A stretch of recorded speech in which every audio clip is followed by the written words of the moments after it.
welcome to the Oilers Live podcast. I've got as my guest tonight Jason Strudwick, who former Oiler, former NHL player, and now broadcaster on the Team 1260. Thanks for joining me.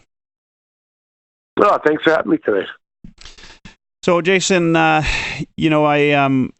reached out to you because, of course, we went to high school way back when, which, your birthday, of course, is available online on just about any NHL website.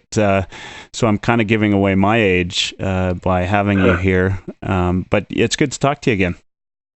Yeah, it's been a while. I have, great memories of high school and just being a part of that. Archbishop McDonald was a good school. Yeah, it was a great school, and when I look back and I look at the graduating class from that time, and even the years after that, you of course have had a ton of success, both on and off the ice, but lots of great people went to that school. Yeah, there's a lot of smart people, and just a unique blend, and I think that was that's what I loved about it. That's why a lot of us chose to go there. It was just a real mixed bag of people that are there, but a lot of smart people and successful people, and it's amazing. We have people that are, pilots in Switzerland, doctors, all kinds of different things. Pretty cool to see what they do. Yeah, I just joined Facebook actually about 3 years ago. I think I'm the last person to join it. And I had to join it for work when I was on TV, and they made me join. Like, I don't want to be on there. But then I joined it, and I liked it because I was reconnecting with all these friends I had, that I hadn't seen in forever that moved away. So I actually think Facebook is pretty cool, but I think I'm the only person, me and Zuckerberg maybe. So I've been kind of curious because, of course, I don't expect you to remember everybody, that you went to high school with. I certainly could probably walk by a number of people. You're a little bit different in that, of course, you've, you're a name that's been in the NHL. You're now broadcasting. It's a little bit easier for those of us that went to school with you to remember you. When some people add you on Facebook every now and again, do you have to kind of think, did I know them from high school or where do I know them from? Does that go through your mind sometimes? Yeah, I suppose. I think that's for everybody. I mean, you got to keep in mind I'm 42.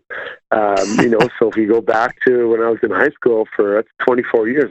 Geez, that is a long time actually. Yeah, so 25-year anniversary is coming. Yeah, it's coming up pretty quick. And I actually remember going to our 10-year anniversary, and I was actually quite nervous. I was nervous and excited to see some of my old people we hung out in high school and whatever. Like, I'm not gonna lie, I was a little bit more on the nerd side than the cool crowd in high school. Yeah. And I remember, like, I don't know, I enjoyed school and learning and stuff, and I wasn't really too much of a guy that went out. So the people that I kind of gravitated towards were kind of similar style. And going back to that reunion was pretty cool. But now they say it's been almost 25 years. I better double check, see if someone's grinding getting that one ready for 25th anniversary. Well, I haven't seen anything yet, so it's quite possible. But now, I mean, one of the downsides, of course, of Facebook is I think those things sort of fall by the wayside because we all know what everybody's doing now. Yeah, exactly. Yeah, no reason to catch up when you. Do you remember Donovan Lawton?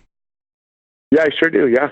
Yeah. So he, I talked to him. I haven't seen him probably since high school, but Donovan and I regularly talk about hockey, and so I know most of us that went to high school with you have followed your career. Whether it was in New York or Vancouver or wherever.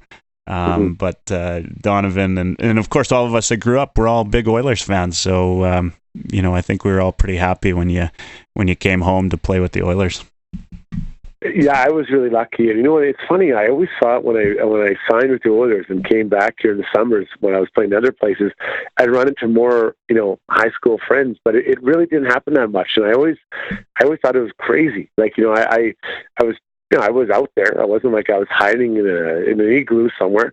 And I'd be out in the mix, and it was rare. It was a rare thing to happen. And even now, it's not that often that I run into, I run into the guys I kind of keep in touch with and the girls that I've kept in touch with over the years. But, random people, it really doesn't happen that often. And, which is kind of odd when you think about it. I guess, whatever, how many people in a graduating class, you think you'd run into some of them along the way?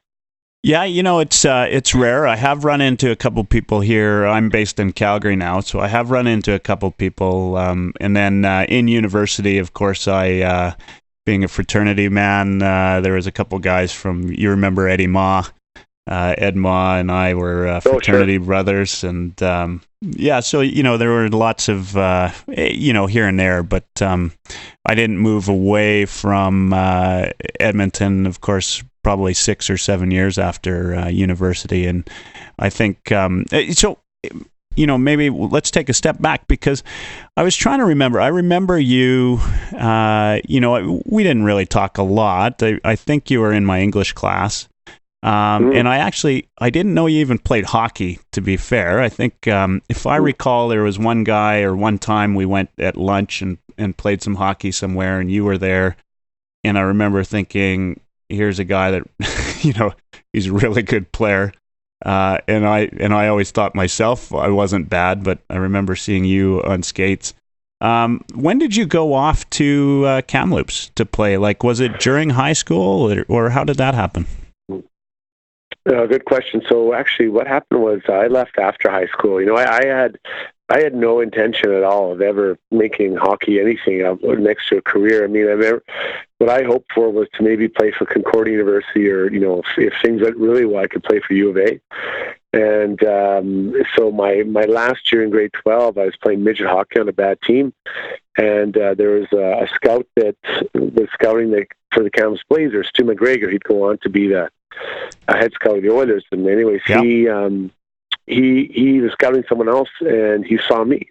And after the game, he asked our coach who my dad was, and my dad spoke to him, and he said, "No, Jason's not interested. He wants to go to university." And my dad never talked to me about it. And we were not a hockey family. Like, I played hockey, but it wasn't all encompassing. Like, sometimes it is or has to be to reach, pretty high levels. So then he went away, and next time he came back, he brought the GM and himself, and they went back, and then they called and they say, "No, we really like Jason, and we'd love to talk to you and him about it." So they came and visited and kind of talked about,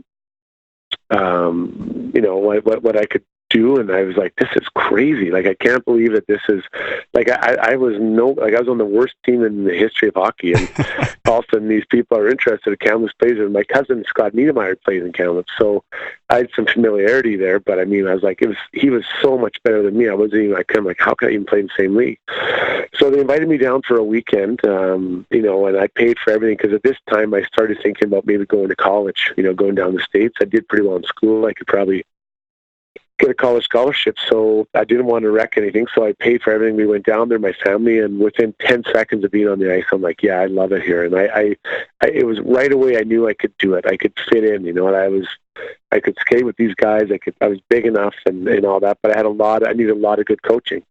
So, after that I signed, and my mom thought I was crazy. My dad was like, well, is this what you want to do? So off I went after high school, and it was the best decision I ever made. And I would often wonder what would happen if I hadn't been seen by Stu McGregor in that. I think we lost like 10-2 that night too, which is kind of crazy. And when you came back to the Oilers, did Stu know? Like, was he? Did he remember that? Oh, he talks about a lot, and we become good friends. I've known him, like I said, now for 20, 25 years, and.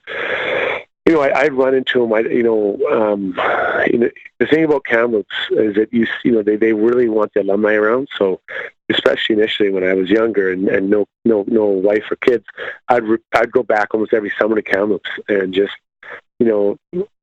see the younger players that were there and be around, and because when I was there was a guy like Mark Recchi or Daryl Storr or Zach Boyer or Scott Niedermeyer. These guys were there to talk to us, Rob Brown, to see what NHLers look like and how they train. And they won the Memorial Cup the year before, right? Before you got there. Yeah, 2 years. Yeah, just 2 years before I got there. They won it, and then a year they missed, and then I came in and we won it 2 times. But to have that, to have those types of guys around is so invaluable. It's a little bit better now, with the internet and the access. Everyone has access to everybody. But back then, you didn't really see it. I never saw an NHL player till my cousin played in the NHL. Which is, and that doesn't really count, does it? No, that's the crazy thing. Did you know at the time when you went out to Kamloops, were you aware that some of these players that you were going to be playing with were up and coming Hall of Famers or stars? No, you know what? I was really naive. I was a very naive hockey person. As I said, it was not, this wasn't, my mom and dad, we didn't talk about it all the time. We didn't talk about, hockey, or my 2 cousins were great players, and we never even thought, or at least I never thought I was even close to their level. And so when we came there, I remember it was Joe McGinley and myself and Jason Holland, and we all went down there together. Iggy was 16, Jason Holland was 17, I was 18, and Joe would be a first rounder, Holland would be a second, I was a third. And I didn't know. We were just going down there. My goal actually was just to play my 3 years, and then council was going to pay for 4 years university after I was done. And I thought that was great. I'm like, this is unbelievable. You get a scholarship out of this, and I can play for the Bears, which was my ultimate goal that I said earlier. So it was pretty. I was very unprepared, at least as far as the business side of hockey. But I knew that I was good for the game part. And then I started seeing again after about half the year. I started to understand how good he could be. Shane Doan, another guy, Tucker. We had some pretty good players. Yeah, I look back at the stats of that 93 team, I think, and Darcy Tucker had 140 points in 66 games.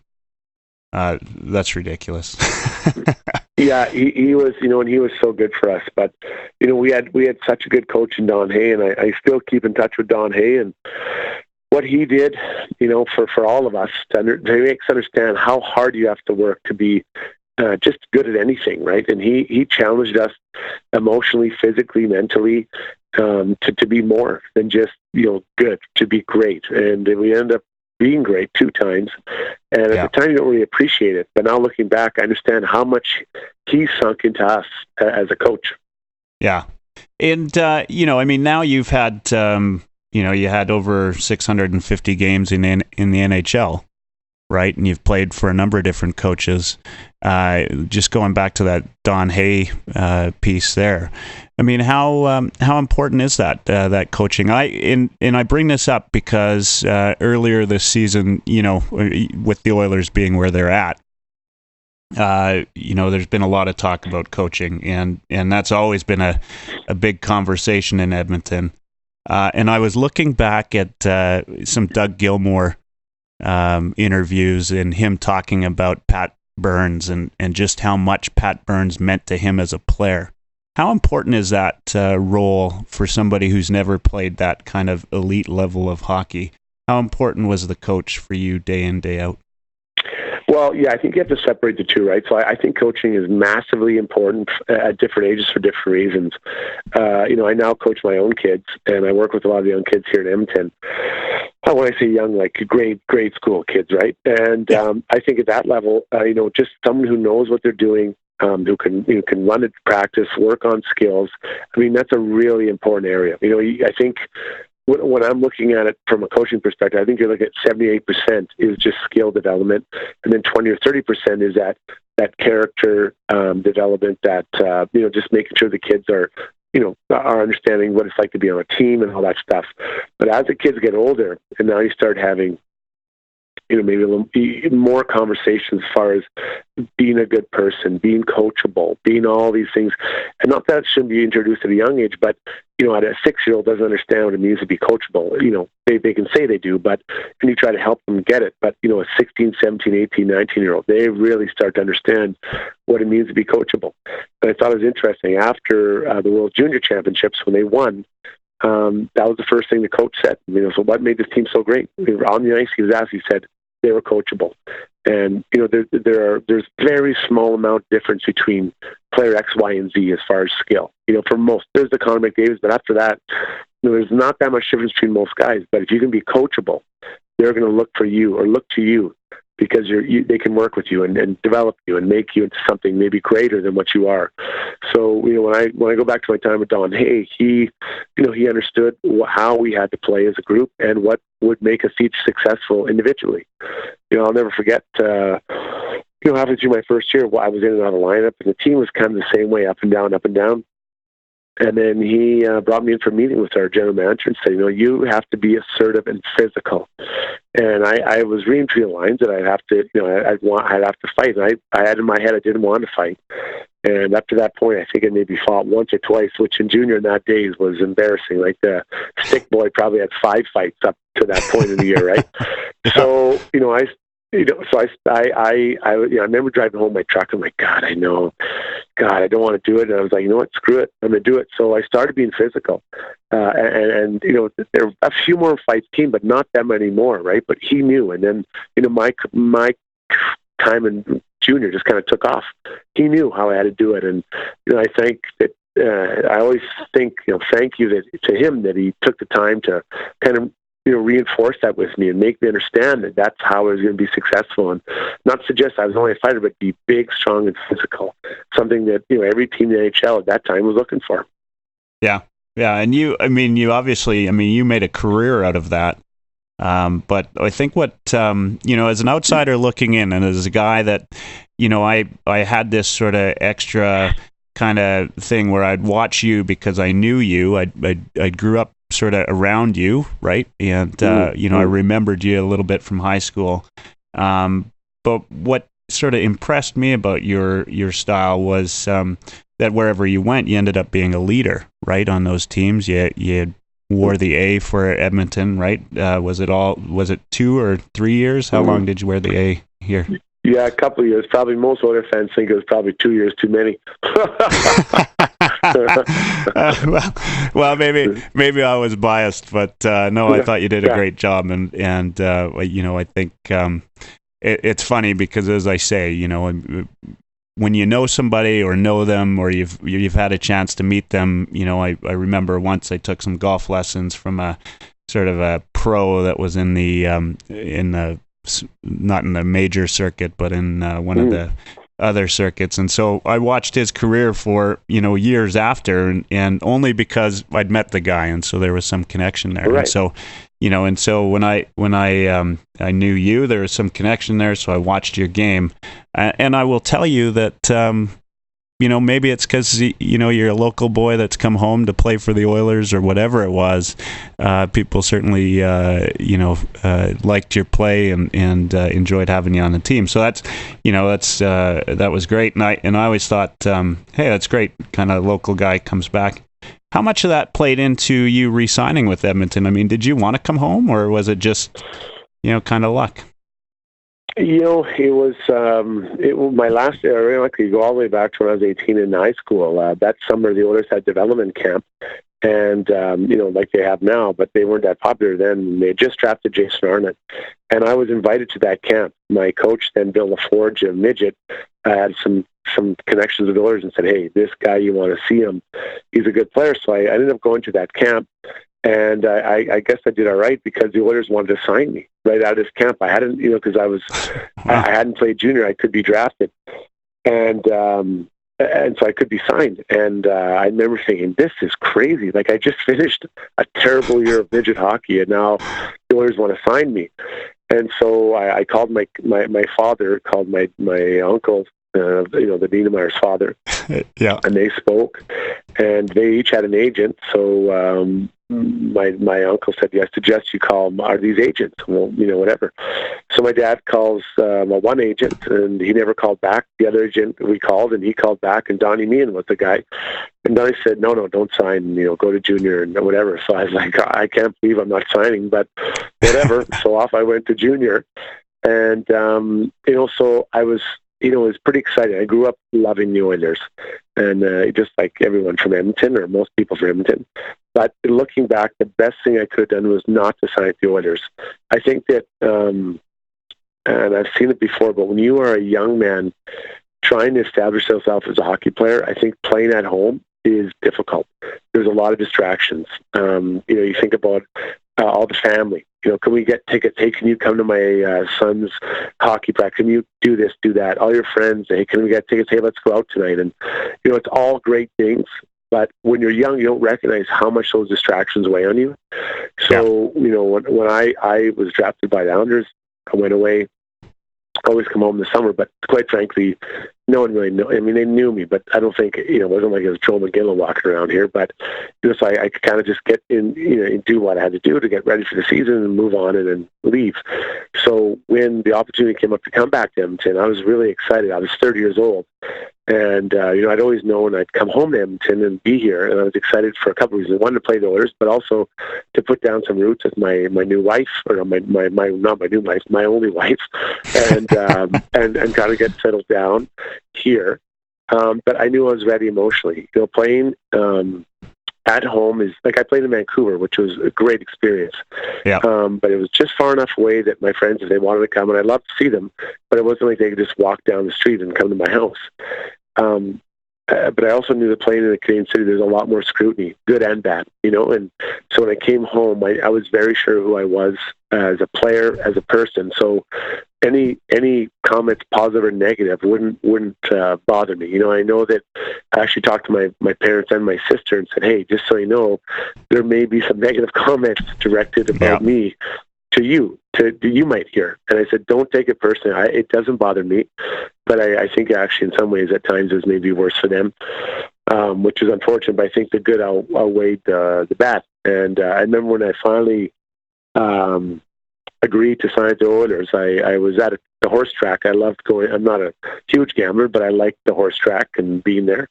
So I called my mom, dad from there. I said, hey, would you guys want to share season tickets next year for the Oilers? They're like, well, why would you do that? I said, well, because I'll be playing for them.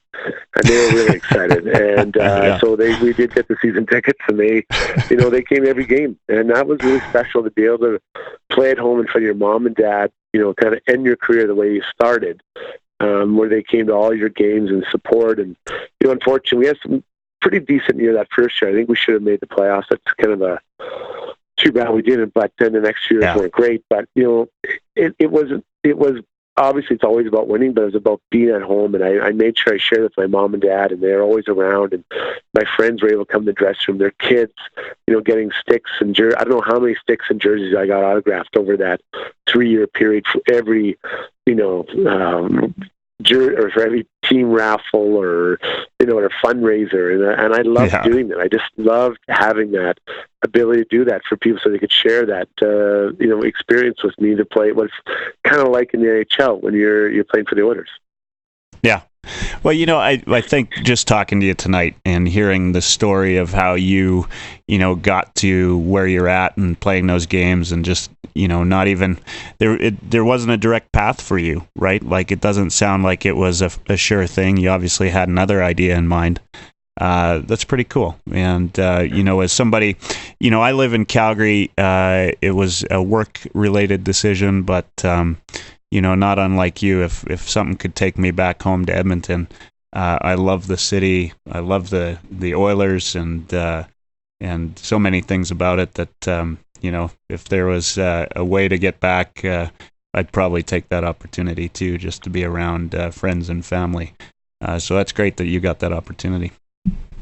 Yeah, I was very lucky, and to sign for 3 years in a row was something special. And it's right. I had a very weird path to the NHL, and I think when I work with young kids, I try to tell them that the Bantam draft. If you don't get drafted in the Bantam draft, it's not the end of the world. Your goal every day should be get just like just a little bit better. If you add up all those little bit betters over 365 days, that's a lot. It's a lot better. And your NHL career, your hockey career isn't over till you quit. And you not being drafted in what I think it's May, the draft, isn't the biggest deal. Yeah, it's a wake up call that you maybe have to work on a few things. Just like though, if you do get drafted, it doesn't mean you're going to play in the WHL for 5 years. or if you get drafted in NHL, doesn't mean you're playing the NHL. I mean, you look at the drafts, and I always look back at the drafts and see how, this group of players is doing from this draft class or whatever. It's hard. It's hard to take a draft pick and make him an NHL player, or for a draft pick to become an NHL player. But it never stops. And you have to keep grinding away. And you look at all different guys, Colton Parayko, all these different guys have these different trips to the NHL. And I think that's the interesting story. I love hearing how people make it in any sport or any, I guess, job. But, we're talking about hockey tonight. So I love hearing how these guys and girls make their way to whatever successful level they do. Yeah. And that's a great story. And there are some really fantastic stories on how people got to the NHL. Let's switch gears for a second, because you're done with the Oilers. Was broadcasting sort of something you had wanted to do or had been thinking about for a while? Yeah, you know what? It goes back to my time in Vancouver when I was there. I don't know why they picked me, but a station is called Seafox. It's kind of like the Bear here in Edmonton. I remember this. Sorry, go on, like, but I remember it. Yeah, we want to have you on. They want to have me on once every 2 weeks. And I was like, sure. So these two crazy morning guys, Jeff O'Neill, and I forget the other guy's name, but I went in there. And these guys, we just had a great time. And then we became pretty good friends. And they'd always get me tickets to concerts, and we'd go and have, I remember we went to a Matt Good band, and me and these two little morning crazy guys, and we had so much fun. And so I kind of like, God, this is a pretty good life. You can talk about whatever you want. So then I moved on from there and went to Chicago, and I broke my wrist. And at the same time I broke my wrist, Dale Talon was the color person for the radio and TV, because at that time Chicago doubled up on both. And he went up and became the assistant GM. So the owner of the team called me, and I thought they were kidding. Like, hey, do you want to do the color for our team? I'm like, sure. So I started doing the color for my own team for like 4 games. I think it was 4 games. 3 or 4 games, doesn't really matter. And it was hilarious. I knew everything. Like, it was, because everything your team was trying to do. I mean, obviously, I was in every meeting. And I was like, God, I love this. Like, it was so much fun. And the play-by-play guys, like, you know what, you are really good. You should seriously do this when you're done. I said, thanks. So, it's always on the back burner. Then when I came to Edmonton, I became good friends with Jason Gregor, kind of like this. He just kind of called me up and said, hey, do you want to come on my show? I said, sure. And then we just kind of hung out. And then he said, you're great at telling stories. Think about it. So I was always kind of, the thing with my career is it wasn't like I signed a 7-year career or 7-year deal, and I knew that, in 2012, my career is over. Every year I just keep fighting, or not fighting, but trying to get a job. And then 1 year, oh, sorry, the music stops. This is Strudwick, and you got nothing. So I ended up going to play in Europe, and Greg says, you come back to get in the radio. And I said, okay, I will. And I've loved the media ever since. I think that it's something that I really enjoy, and I try to have a little bit different perspective than some people. And I try to have, I think I have a pretty fun, personality where people tune in for that, as well as any hockey or sports insight I can offer. So I love it. It's been absolutely great. And, it's been pretty well received by, the people of, I guess, Northern Alberta. Yeah. Yeah, no, I definitely think so, and so Oilers fans that aren't in Northern Alberta that listen online or wherever, you've done a great job, and it is it's kind of funny, because I completely forgot. I remember, as I said, I'd follow your career as you went along, and I vaguely remember that seeing some write up of you on that radio show or something to do with Chicago, and that's kind of funny. But I guess maybe it was just meant to be when you were done. And the Jason Gregor, I mean, he's fantastic to listen to. I've listened to the two of you on the show, and good job. And when you're obviously, I've played. I play lots of hockey too. To this day, I play in a lot of tournaments where alumni play. In fact, I think you might have played with Lume at one point. Oh, yeah. Yeah, Lume and I were D partners only a couple of months ago, and got along great with him. And he's still a hell of a player, which is probably no surprise. I've played against Cliff Ronning in that same tournament, and I think I'm convinced he could probably still play if he wanted to. He's that fast. Do you play? You get into some of these alumni tournaments if somebody wanted to lace up the skates for charity, and do you get out at all? Yeah, we have a pretty active alumni here in Edmonton, so I do get out to.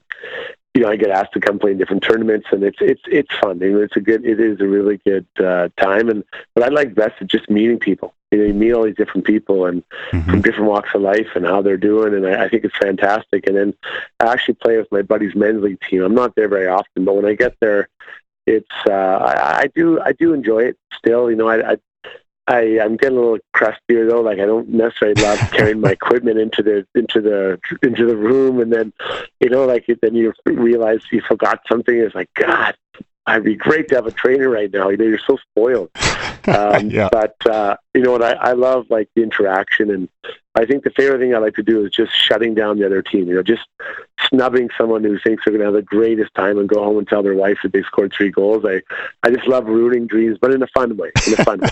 Yeah. Well, I'm sure maybe if I've played against you, you've ruined a couple of my dreams, I'm sure.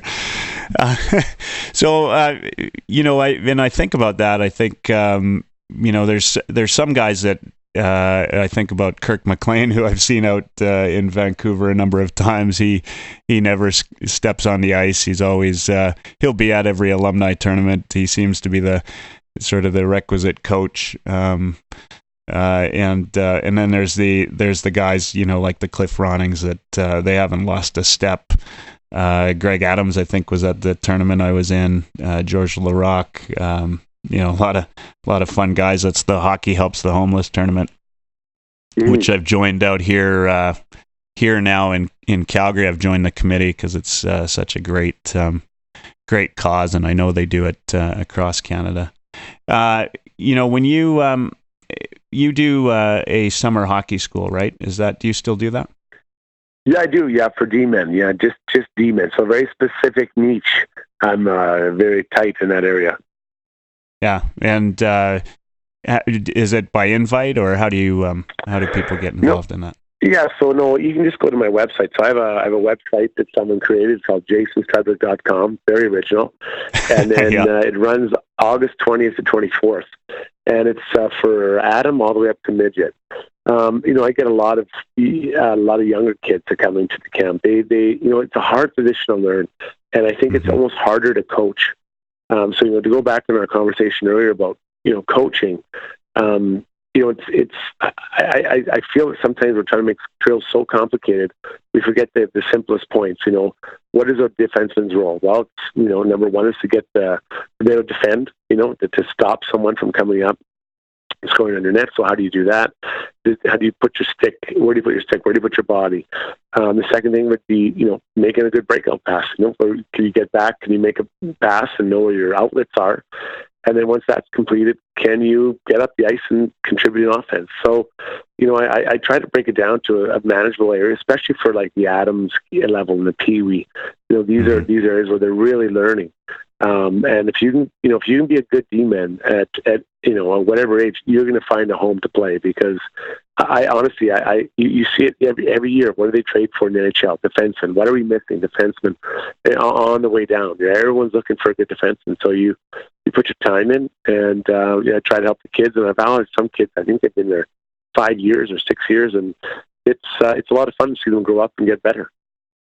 Yeah, I imagine, and just as you carry on, right, you'll probably see some of these players that you helped along the way. Hopefully some of them get into the NHL and realize their dreams too.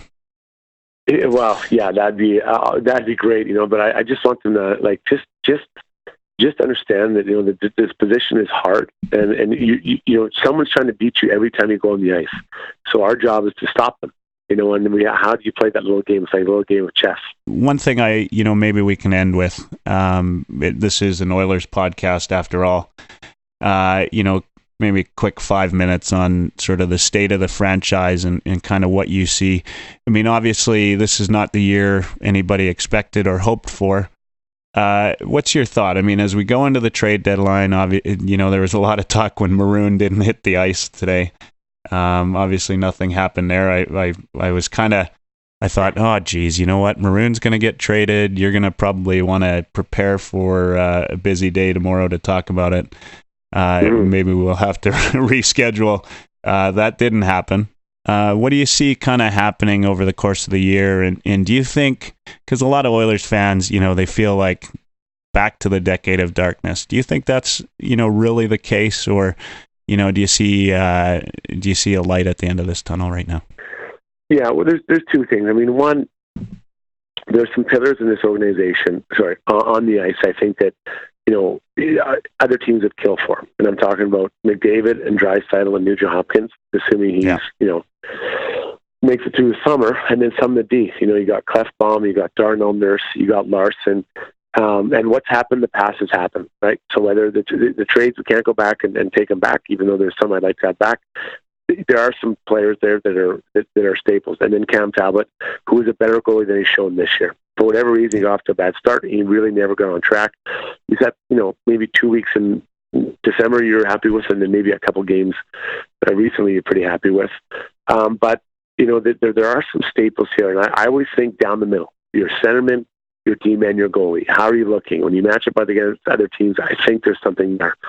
The problem is on the wings, and again, we're not going to revisit what's happened, who's been traded, but on the wings, I think there's a couple issues that, I think that they're asking guys playing way too high up in the lineup, and there's a Drake Caggiula, playing on the first line is not ideal.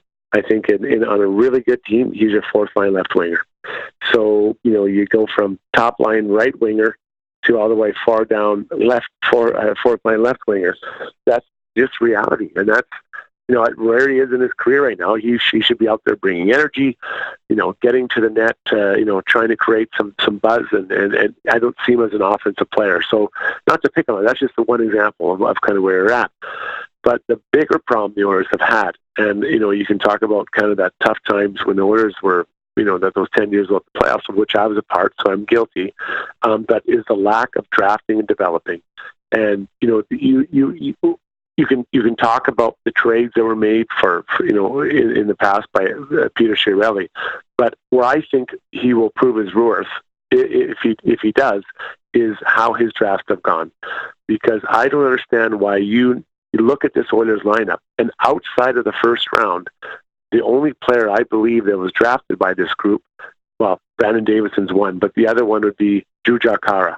So you look around the league, how many teams are having success long term when they have to go out and sign and or trade for players to play on fill up the rest of the roster, except for two guys that are not drafted and developed outside the first round, like the Edmonton Oilers. Brandon Davidson is probably at would probably fit in at that 6-7 spot. Drew Jakara again right now, he's playing the third line. He actually looks pretty good, but on a really good team, he's probably your fourth line center. So that's an issue for the Edmonton Oilers, and until they sort that out, you look at the Tampa Bay. I mean, it's an embarrassment of drafted riches. Winnipeg Jets, embarrassment of drafted riches. Boston Bruins, embarrassment of drafted riches. Does anyone sit around and say, "Oh man, the Oilers have really drafted well"? You know what? You could send out a pony to draft the first overall pick. You could send out maybe a monkey for the 7th overall pick. But to get good and to have that depth in your organization, you need to have players bubbling up through the system. So when the trade comes, and I know your listeners are very excited to see what the Oilers get before the trade deadline, let's assume they trade 4 forwards or 3 forwards: Letestu, Maroon, and Camilleri. What do you think they can or can't or should or shouldn't? Let's just go through this exercise. Who are the 3 forwards you're calling up from Bakersfield? Are you calling up Brad Malone? I believe he was a free agent signing, a tweener. A hard worker, a tweener, but you're not thinking, oh man, this guy's going to be with us next year. Is it Ty Ratty? Ty Ratty hasn't got called up once. He's not a great defensive player. So you're going to call him up, and you're like, well, he's probably not going to be on the team next year either. And who's the next guy? Patrick Russell. I don't even know who. Was it Gambardella? There's not one forward that you can legitimately think in your mind can play on this team next year. And when you look at what the Flames have done in the city you live in there, the number of players they've brought up their coach and the development down there in Stockton have done a great job. You can. There's multiple players that have been up there. Now, some have been in the organization for a while, but the point is that without those players bubbling up to the minors, we can talk all day about, okay, can he turn Ryan Nugent-Hopkins into an offensive right shot defenseman and a winger to play with Connor McDavid? To me, it's almost like you're just shuffling the deck chairs around. Oh, you need 2 chairs over there? Okay, I'll take 2 from here. Oh, now we need 3. Let's move those 3. You're not really getting ahead. And they need to find a way to get better. So, Chiarelli's draft, I believe he's done, is it 3 now? 2 or 3? Yep. So we won't know really for another couple of years to how they do it, but that is been the problem with this organization, and will continue to be until they get that straightened out and start having players come up that can actually play in the NHL outside of the first round. The depth of this organization will be a problem, and lasting success will be a major problem for this team. You just sort of hit something that hadn't really occurred to me, and that's what do you do when you take those 3 forwards out? That's a great question to ask, and one I'll probably put some thought into over the next little while. It's really scary. You think about it. You look at a team, and we don't know if it's going to happen or not. But you look at a team like Boston and some of the depth they have, or Tampa too, have given up. And Tampa's huge. Yeah. Did Tampa can even think that they could trade for Erik Karlsson? They have that much depth is ridiculous. Like that. So they're if I'm Tampa, I'm like, I'm not giving anyone off my roster now. You may have to give up a Sergachev, but you're replacing Sergachev with Karlsson. I think you can swallow that in the short term. But it's not like they're going to have to give up, a lot of guys off their roster. They have so much depth of prospects. The Oilers, could you even make that conversation? You'd have to get people off your. So you're going to say, okay, an Oilers fans, we get texts all the time on the show. What would it take to get Erik Karlsson? Like, does it even matter? Because, okay, you're going to give up, let's just for instance, Draisaitl and Klefbom. Just pretend that's what it is.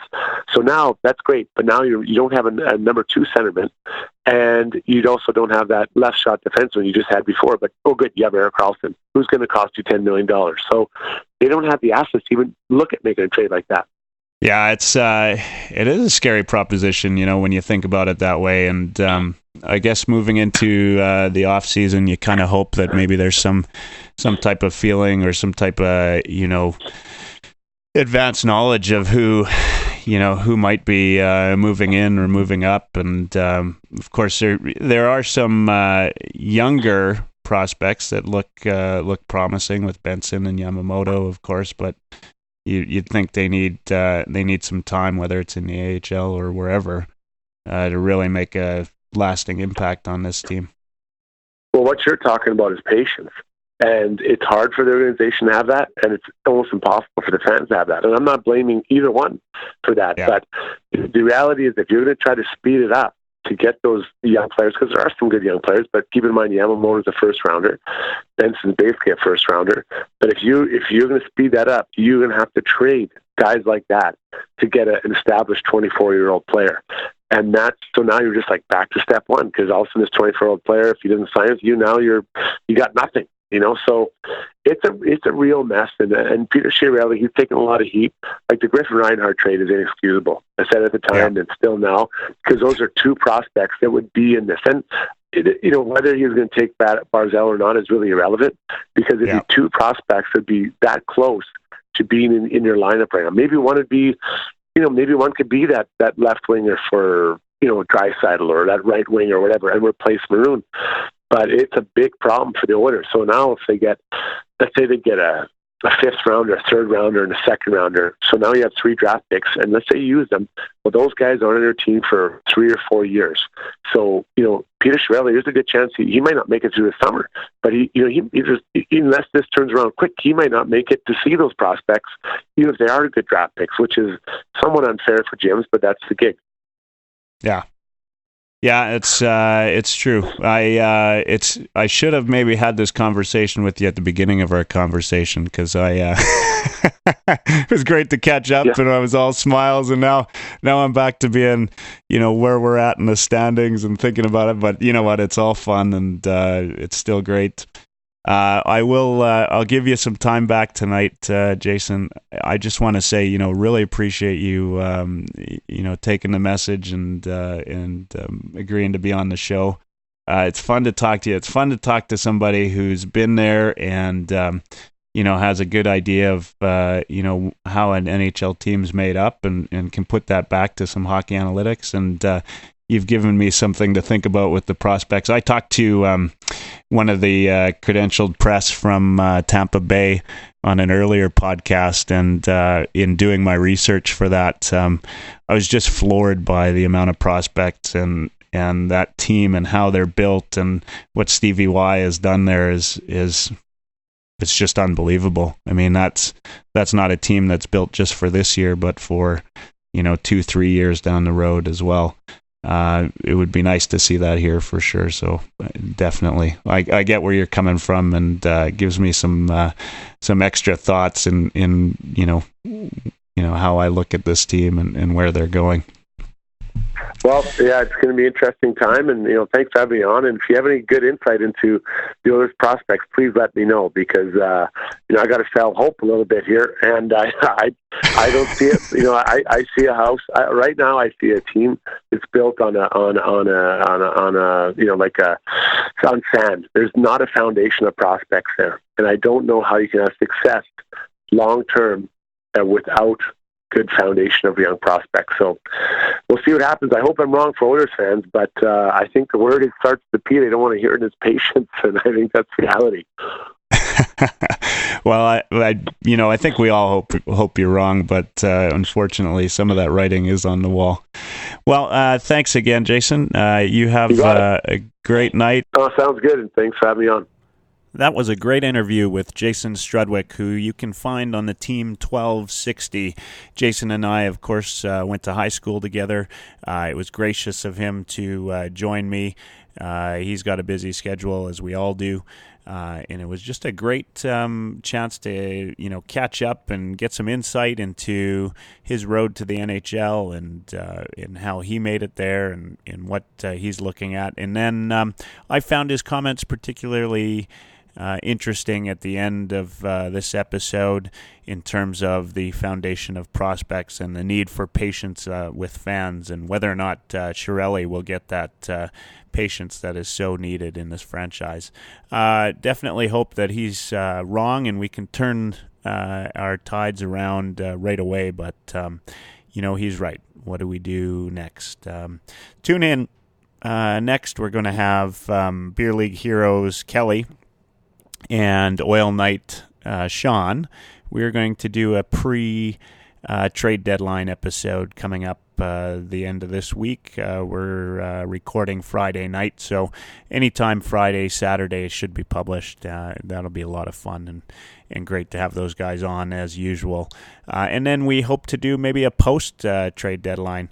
I've also got Eric Friesen, who, if you follow Eric at all on Twitter, he's got some great hockey analysis.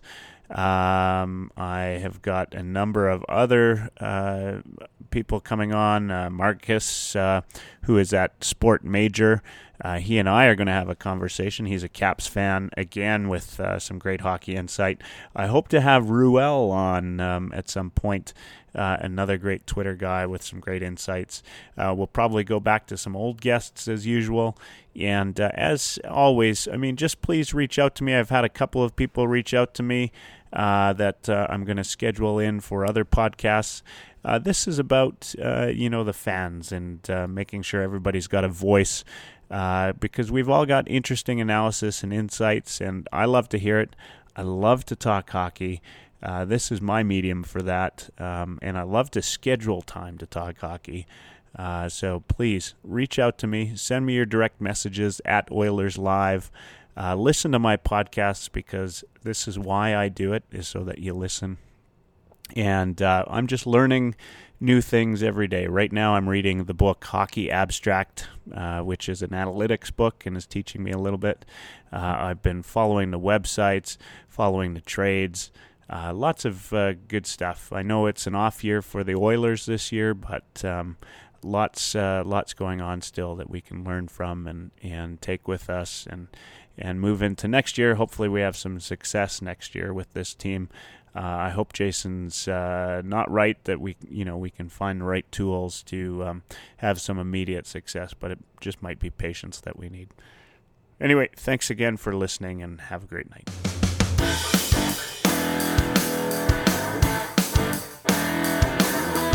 Oilers Live.